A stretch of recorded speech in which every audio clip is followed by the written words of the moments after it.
Hello అండి, welcome back to my channel. ఈరోజు ఈ వీడియోలో సండే పొద్దుటి నుంచి రాత్రి దాకా మా ఇంట్లో మేము ఏం చేసామో, ఏం వండుకొని తిన్నామో మీతో షేర్ చేస్తున్నాను. అన్నట్లు దిష్టి పెట్టద్దండి. మేము సండే అంటే తృప్తిగా అన్ని రకాల నాన్ వెజిటేరియన్స్ మాకు ఇష్టమైనవన్నీ తెప్పించుకొని చక్కగా బాగా వంట చేసుకొని మనస్ఫూర్తిగా కడుపు నిండా తింటాం. తరువాత ఫ్యామిలీ అంతా చక్కగా స్పెండ్ చేస్తాం. చదువుకుంటారు పిల్లలు, మేము వాళ్ళకి చదువు చెప్పిస్తాం, కొద్దిగా ఫ్యామిలీ కబుర్లు ఉంటాయి, అన్నీ మాట్లాడుకుంటాం, కలిసి టీవీ చూస్తాం, ఎంజాయ్ చేస్తాం. ఇంతకన్నా జీవితంలో ఇంకేం కావాలండి. ఓకే, వీడియోలోకి ఎంటర్ అయిపోదాం. సండే మాకేమి కావాలో ఫ్యామిలీ అంతా డిస్కస్ చేసుకొని Meet7 అనే యాప్లో నాన్ వెజ్ ఐటమ్స్ని తెప్పించుకుంటానండి. ఈరోజు బ్రేక్ఫాస్ట్లోకి నేను మటన్ పాయా చేస్తున్నానండి. మా ఇంట్లో అందరికీ కూడా పాయ అంటే చాలా ఇష్టం అండి. కొంచెం ఫ్యాటీగా ఉంటుంది కాబట్టి నైట్ తినడం కన్నా బ్రేక్ఫాస్ట్లో తింటే డైజెషన్ అయిపోతుంది. సో పాయాతో నేను ఈరోజు స్టార్ట్ చేశాను. ఇక్కడ ఈ కూర చేసేటప్పుడు నేను కొన్ని టిప్స్ కూడా ఇస్తున్నానండి. అది ఏంటో నేను చెప్తాను. ముందుగా పాయాని శుభ్రంగా హాట్ వాటర్తో క్లీన్ చేసేసుకోవాలి. ఒక కుక్కర్ పెట్టుకొని తగినంత ఆయిల్ యాడ్ చేసి పట్ట, ఇలాచి, లవంగము యాడ్ చేయాలి. ఆ తర్వాత కట్ చేసిన ఉల్లిపాయలు, టమోటా వేయాలి. మసాలా వేసుకోవాలండి, అల్లం వెల్లుల్లి మసాలా. ఇది వేసినప్పుడు పచ్చివాసన రాకుండా ఒక టిప్, కొద్దిగా వాటర్ యాడ్ చేసామనుకోండి, కాసేపు ఉడికాక ఆ పచ్చివాసన అంతా ఇట్టే పోతుంది. ఆ తర్వాత పాయ బాగా ఉడకాలంటే ఏం చేయాలంటే, మనం పాయాని వేసాక బాగా కలిపి మసాలాలో కొంచెం సేపు సెగ మీద పెట్టాక తగినంత వాటర్ యాడ్ చేసుకోవాలి. అందులో 1/2 స్పూన్ వంట సోడా వేయాలండి. నిజమే, మీరు వింటున్నది వంట సోడా. అంటే ఇడ్లీకి, దోశకి వేస్తాం కదా, అదే సోడా. ఎక్కువ వేస్తే కడుపులో మంట వస్తుంది. 1/2 స్పూన్ మాత్రం వేయండి. దానివల్ల పాయ మెత్తగా ఉడుకుతుంది. అంతేకాకుండా కొబ్బరి చిప్ప పై భాగం ఉంటుంది కదండి, చిప్ప అంటున్నాం కదా, కొబ్బరి చెక్క అని కూడా అంటారేమో.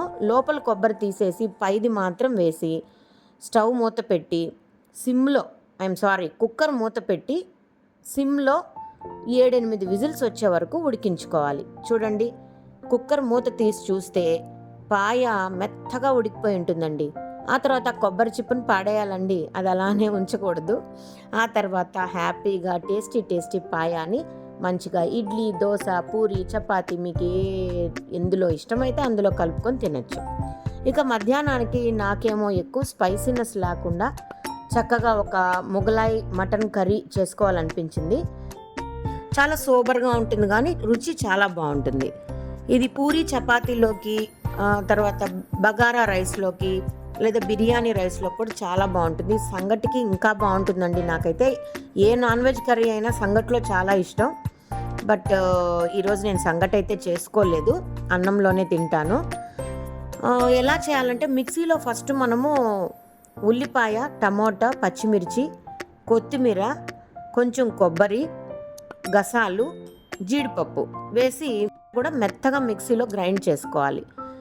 ఒక పక్క మటన్ బాయిల్ చేసేసుకున్నాము. ఇక కుక్కర్ పెట్టి నూనె యాడ్ చేశాక పట్ట, లవంగం, సోంపు, బిర్యానీ ఆకు వేయాలి. ఆ తర్వాత మనం గ్రైండ్ చేసి పెట్టుకున్న మసాలా ఉంది కదా, అది కూడా అందులో వేసేయాలి. ఇదంతా కూడా బాగా నూనెలో వేగాలండి. పచ్చివాసన పోయే వరకు, నూనె పైకి తేలే వరకు వేపి కొంచెం పసుపు, ధనియాల పొడి, మీకు ఇష్టమైతే కొంచెం కారం కూడా ఇప్పుడు యాడ్ చేసుకోవచ్చు. ఆ తర్వాత బాయిల్ చేసిన మటన్ కూడా అందులో వేసేసి కుక్కర్ పెట్టేసి ఒక 2 విజిల్స్ వచ్చే వరకు మళ్ళీ ఉడికించుకోవచ్చు. చాలా టేస్టీ కర్రీ అండి. ఇది నేను నైట్కి తినాలనుకున్నాను, ఎందుకంటే లంచ్లో మా పిల్లలు ఎక్కువ స్పైసీనెస్ వద్దు, మాకు చికెన్ ఫ్రైడ్ రైస్ కావాలన్నారు. So broiler chicken boneless 1/2 kilo తెప్పించి సన్నగా కట్ చేసి చికెన్ పకోడా లాగా నూనెలో వేసి దాన్ని ముక్కల్ని రెండుగా కట్ చేశానండి. 2 ఎగ్స్ని బీట్ చేసి కొంచెం పెప్పర్ సాల్ట్లో మనం పొడి చేసుకుంటాం కదా, అలా చేశాను. ఒక పక్క చిన్న గ్లాస్ బాస్మతి రైస్ని సపరేట్గా ఉడకబెట్టుకున్నాను. ఉడికేటప్పుడు కొంచెం సాల్టు, ఆయిల్ యాడ్ చేశానండి. ఈ కడాయిలోనే చికెన్ ఫ్రైడ్ రైస్ చేశానండి. కొద్దిగా ఆయిల్ యాడ్ చేసి సన్నగా తరిగిన ఉల్లిపాయలు యాడ్ చేశాను. ఆ తర్వాత మనం చికెన్ పకోడా చేసుకున్నానన్నా కదా, ఆ పీసెస్ కూడా యాడ్ చేసి కొద్దిగా సోయా సాసు, తర్వాత పెప్పర్ ఇలాంటివి వేసి రైస్ కూడా యాడ్ చేసి బాగా కలిపేశాను. ఆ తర్వాత లాస్ట్లో ఎగ్ పొడి కూడా వేసేసాను. ఈ కడాయి చాలా బాగుంది కదండి. ఇది 3 కేజెస్ చికెన్ కానీ మటన్ కానీ ఎక్కువ క్వాంటిటీలో ఏదైనా రెసిపీ చేసుకోవాలంటే చాలా ఈజీగా ఉంటుంది. ఇది ఐకియాలో కొన్నానండి నేను. సో ఇలా సింపుల్గా చికెన్ ఫ్రైడ్ రైస్ రెడీ చేసి మా పిల్లలకి ఇచ్చేసాను. చూస్తున్నారు కదా ఎంత కలర్ఫుల్గా ఉందో.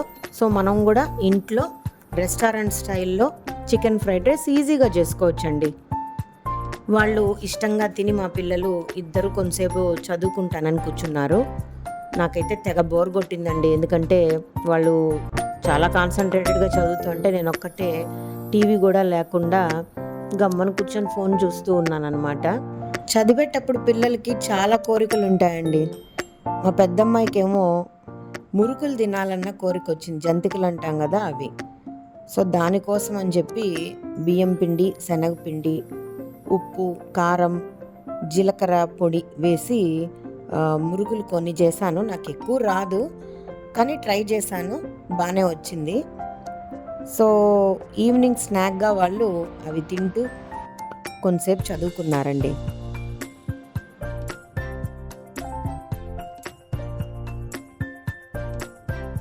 వాళ్ళు కాసేపు చదువుకొని రిలాక్స్ అయ్యారు. నేనేమో నా ఫ్రెండ్ మీట్ అవుదామని బయటకు వచ్చానండి. చాలా రోజుల తర్వాత కాస్త టైం దొరికింది. మంచిగా నెయిల్ పాలిష్ వేసుకున్నాను. నాకు నెయిల్ పాలిష్ అంటే చాలా ఇష్టం. చిన్నప్పటి నుంచి కూడా నాకు కలర్స్ మారుస్తూ నెయిల్స్ పెంచుకుంటూ ఉంటాను. ఇప్పుడేమో టైం అస్సలు దొరకట్లేదు. బయట వెళ్ళొచ్చాక కాస్త చిప్స్ తినాలనిపించి బయట నుంచి తెచ్చుకున్నాను. 2 చిప్స్ నములుతూ అలా టీవీ చూస్తూ కాసేపు అట్లా టైం పాస్ చేశాను. కొద్దిసేపు అయ్యాక వాళ్లకు ఆకలేసిందండి. ఇంకా ఫిష్ తీసుకొచ్చున్నాను అనమాట పొద్దున. అవి ఉప్పు, కారం, మసాలా, పసుపు, నిమ్మకాయ జ్యూసు, మిరియాల పొడి వేసి బాగా మ్యారినేట్ చేసి పెట్టున్నాను. ఇది చందువా చేప అనమాట. అందరూ చేసినట్టే చేప ఫ్రై నేను కూడా అలానే చేస్తానండి. కాకపోతే ఫ్రై అంతా చేశాక వెల్లుల్లి దంచి తర్వాత కొంచెం కరివేపాకు, నల్ల మిరియాల పొడి, కారం, పసుపు, ధనియాల పొడి వేసి అలా టాస్ చేస్తాను ఫ్రై ముక్కల్ని. చాలా బాగుంటుంది. డీటెయిల్ రెసిపీ కమింగ్ వీడియోస్లో నేను అప్లోడ్ చేస్తాను.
లంచ్లో మా పిల్లలకు చికెన్ ఫ్రైడ్ రైస్ చేసి ఇచ్చాను కదండి.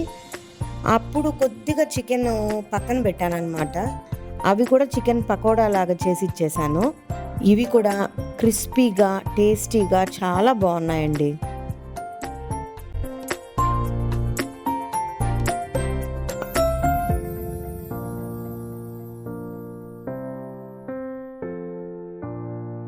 ఇన్ని తిన్నాం కాబట్టి తప్పకుండా క్యాలరీస్ బర్న్ చేయాల్సిందే.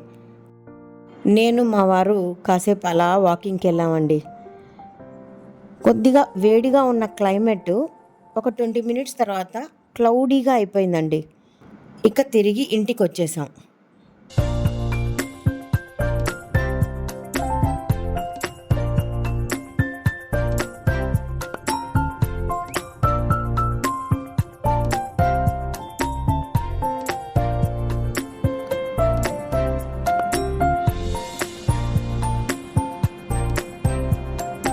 ఇంటికి వచ్చేసాక అలా బాల్కనీ కర్టన్స్ అన్నీ పక్కకు తీస్తే క్లైమేట్ అయితే అదిరిపోతూ ఉంది. క్లౌడీగా ఈవినింగ్ అయింది కదా, చాలా చల్లగా అనిపించేసింది అనమాట. మా వెనకల పెరడులో అరటి చెట్టు చూడండి, మొన్నేమో చిన్న పిల్లకలాగా ఉన్నింది, ఇప్పుడు పెద్ద చెట్టు అయిపోతుంది అది. ఇక్కడేమో కరివేపాకు చెట్టు ఉంది. అలా ఆ మొక్కలన్నీ చూస్తూ టీవీ చూస్తూ టీ పెట్టుకున్నాను. వేడి ఒక గ్లాస్ టీ అయితే తీసుకునేసాను. ఇక ఈవినింగ్ టైం కూడా అయిపోయింది. ఇక డిన్నర్ టైం వచ్చేసిందండి. మళ్ళీ వెంటనే వచ్చి కాస్త చపాతీ కానీ పూరి కానీ తింటే బాగుండు అనిపించింది నైట్కి. సో పిండి తీసి కలిపి పెడుతున్నాను. పిల్లలు ఏది అడిగితే అది చేసిద్దాం అనుకున్నాను. వాళ్ళేమో పూరి అడిగారండి. కాబట్టి ఆల్రెడీ నేను లంచ్లోకి మటన్ గ్రేవీ చేశాను కదా, మొగలాయి మటన్ కర్రీ, దాన్ని పూరి కాంబినేషన్తో తినేసాం. ఇలా మా సండే ఈరోజు తృప్తిగా మాకేం కావాలో అన్నీ వండుకొని తిన్నాం. ఫ్యామిలీ అంతా కబుర్లు చెప్పుకున్నాం. పిల్లలు కాసేపు చదువుకున్నారు, మేము కాస్త వాకింగ్కి వెళ్ళాం. ఇలా హ్యాపీగా గడిపేశామండి. ఈ వీడియో మీకు నచ్చితే ఒక లైక్ చేసి మీ ఫ్రెండ్స్కి రిలేటివ్స్కి షేర్ చేయండి. అలాగే మీరు కూడా మీ ఫ్యామిలీతో సండే టైం హ్యాపీగా గడపండి. ఇంకొక మంచి వీడియోతో మళ్ళీ కలుస్తాను. అప్పటిదాకా బాయ్.